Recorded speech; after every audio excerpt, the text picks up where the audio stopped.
ಎಲ್ಲರಿಗೂ ನಮಸ್ಕಾರ. ಇಂದಿನ ಸಂಚಿಕೆಯಲ್ಲಿ ಈ ಒಂದು ಪರಿಹಾರ ಮಾಡಿಕೊಳ್ಳುವುದರಿಂದ ನೀವು ಬಯಸಿದ ಪ್ರೀತಿ ನಿಮಗೆ ಸಿಗುತ್ತದೆ. ಅದು ಯಾವ ರೀತಿ ಮಾಡಿಕೊಳ್ಳಬೇಕು ತಿಳಿಯೋಣ. ಅದಕ್ಕೂ ಮೊದಲು ನೀವಿನ್ನು ನಮ್ಮ ಅದೃಷ್ಟಧಾರೆ ಪೇಜನ್ನು ಫಾಲೋ ಮಾಡ್ತಾ ಇಲ್ಲ ಅಂದರೆ ಫಾಲೋ ಮಾಡಿ.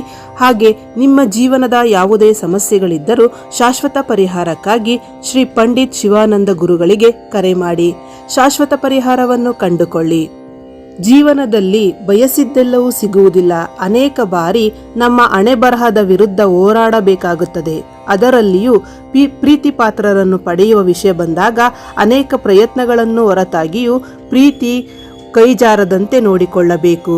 ಮದುವೆಯ ನಂತರವೂ ಹೆಂಡತಿಗೆ ಗಂಡನ ಪ್ರೀತಿ ಸಿಗುವುದಿಲ್ಲ. ಇಂಥ ಪರಿಸ್ಥಿತಿಗೆ ಪರಿಹಾರವನ್ನು ಮಾಡಬಹುದು. ಈ ರೀತಿಯಾಗಿ ನೀವು ಒಂದು ಪರಿಹಾರ ಮಾಡಿಕೊಳ್ಳುವುದರಿಂದ ನೀವು ಬಯಸಿದಂಥ ವ್ಯಕ್ತಿ ನಿಮ್ಮ ಬಳಿಯಲ್ಲೇ ಇರುತ್ತಾರೆ.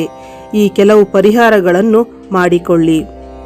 ನೀವು ನಿಮ್ಮ ಪತಿ ಅಥವಾ ಪತ್ನಿ ಅಥವಾ ನೀವು ಇಷ್ಟಪಟ್ಟ ಸಂಗಾತಿಯ ಪ್ರೀತಿಯನ್ನು ಪಡೆಯಲು ಬಯಸಿದರೆ, ನಿಮ್ಮ ನೆಚ್ಚಿನ ವ್ಯಕ್ತಿಯನ್ನು ನಿಮ್ಮ ಸಂಗಾತಿಯನ್ನಾಗಿ ಮಾಡಿಕೊಳ್ಳಲು ಬಯಸಿದರೆ ಈ ಪರಿಹಾರ ಮಾಡಿದರೆ ಸಾಧ್ಯ. ನೀವು ಯಾರಿಗಾದರೂ ಪ್ರೀತಿ ಪಾತ್ರರಾಗಬೇಕೆಂದು ಬಯಸಿದರೆ 108 ಎಸಳು ಬೆಳ್ಳುಳ್ಳಿ ತೆಗೆದುಕೊಳ್ಳಿ. ಸಿಪ್ಪೆಯನ್ನು ಸುಲಿದು ಕೆಂಪು ದಾರದಲ್ಲಿ ಕಟ್ಟಿ ಮಾಲೆ ಮಾಡಿಕೊಂಡು ಧರಿಸಬೇಕು.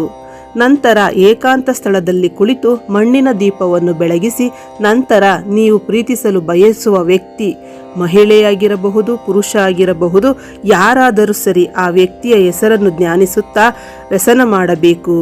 ಈ ಒಂದು ಮಂತ್ರವನ್ನು ಪಠಿಸಬೇಕು. ಕುರುಂ ಭವತ್ನಿ ಸ್ವಾಹ ಎಂಬ ಮಂತ್ರವನ್ನು 108 ಬಾರಿ ಜಪಿಸಬೇಕು. ಈ ಪರಿಹಾರವನ್ನು ಯಾವುದೇ ಗುರುವಾರ, ಶನಿವಾರ ಅಥವಾ ಮಂಗಳವಾರ ಮಾಡಬಹುದು. ಇದನ್ನು ನೀವು ಇಷ್ಟಪಟ್ಟ ವ್ಯಕ್ತಿ ನಿಮ್ಮ ಬಳಿಗೆ ಬರುವವರೆಗೂ ಮಾಡಿ. ಈ ರೀತಿ ಪ್ರಯೋಗವನ್ನು ನಿಯಮಿತವಾಗಿ ಮಾಡುವುದರಿಂದ ನಿಮ್ಮ ಎಲ್ಲ ಪ್ರೀತಿಗೆ ಸಂಬಂಧಿಸಿದ ಸಮಸ್ಯೆಗಳು ದೂರವಾಗುತ್ತದೆ ಮತ್ತು ನಿಮ್ಮ ಸಂಗಾತಿ ನಿಮ್ಮ ಹತ್ತಿರ ಆಕರ್ಷಿತರಾಗುತ್ತಾರೆ. ನಿಮಗೆ ಹೆಚ್ಚಿನ ಮಾಹಿತಿ ಬೇಕಾದಲ್ಲಿ ಅಥವಾ ನಿಮ್ಮ ಜೀವನದ ಯಾವುದೇ ಸಮಸ್ಯೆಗಳಿರಬಹುದು, ಹಣಕಾಸಿನ ಸಮಸ್ಯೆ, ಪ್ರೀತಿ ಪ್ರೇಮದ ಸಮಸ್ಯೆ, ಸಂತಾನ ಭಾಗ್ಯದ ಸಮಸ್ಯೆ, ಉದ್ಯೋಗದಲ್ಲಿ ತೊಂದರೆ, ವ್ಯಾಪಾರ ವಹಿವಾಟಿನಲ್ಲಿ ತೊಂದರೆ, ಯಾವುದೇ ರೀತಿಯ ಅಡಚಣೆಗಳು, ತೊಂದರೆಗಳನ್ನು ಅನುಭವಿಸುತ್ತಿದ್ದರೂ ನೀವು ಪಂಡಿತ್ ಶಿವಾನಂದ ಗುರುಗಳಿಗೆ ಕರೆ ಮಾಡಿ ಶಾಶ್ವತ ಪರಿಹಾರವನ್ನು ಕಂಡುಕೊಳ್ಳಿ. ಧನ್ಯವಾದಗಳು.